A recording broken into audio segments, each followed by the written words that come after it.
အေးရှင်များမင်္ဂလာပါခင်ဗျာဒီနေ့ကျွန်တော်ထပ်မံမျှဝေပေးမယ့်အကြောင်းအရာလေးကတော့အိမ်တော်ကြရင်ကံကောင်းမလားနော်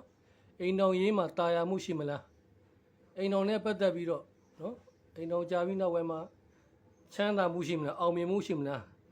စတဲ့မိကုန်းတွေနဲ့ပတ်သက်တဲ့နော်အဖြေလေးတွေကို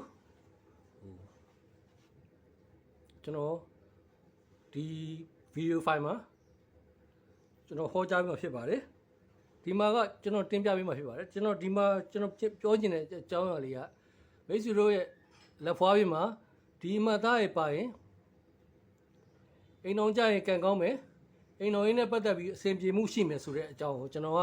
မင်္ဂလာသတင်းကောင်းအနေနဲ့ပါအပ်ပါတယ်ခင်ဗျာအဲ့တော့ဘလို့အမှတ်သားလေးရဲ့ဆိုတော့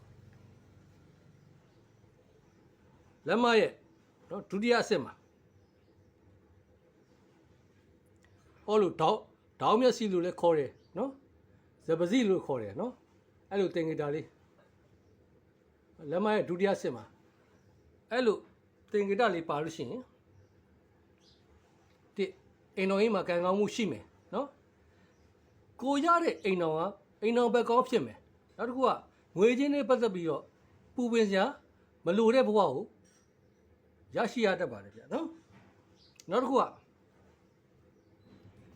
နှလုံးလမ်းကြောင်းရဲ့အပေါ်ဘက်မှာနှလုံးလမ်းကြောင်းရဲ့အပေါ်ဘက်တနင်္ဂနွေဂျိုကုံဝင်အောက်မှာသေးနဲ့ထင်ရှားတဲ့နော်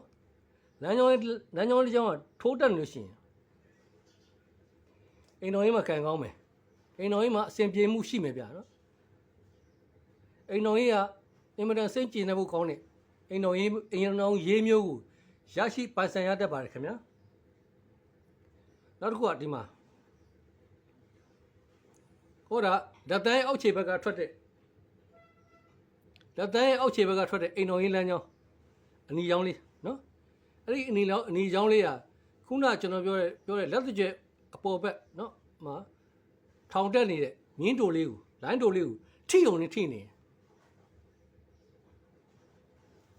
ဒါဆိုလို့ရှိရင်ကျေတော်သူပင်ဖြစ်လင်ကစားနော်ဘယင်နဲ့အကြောင်းပါတဲ့ဆိုရက်ဟောလေးရှိသလိုနော်ဒီလိုလမ်းကြောင်းပါရှိမူချဒီလိုလမ်းကြောင်းပါရင်မူချ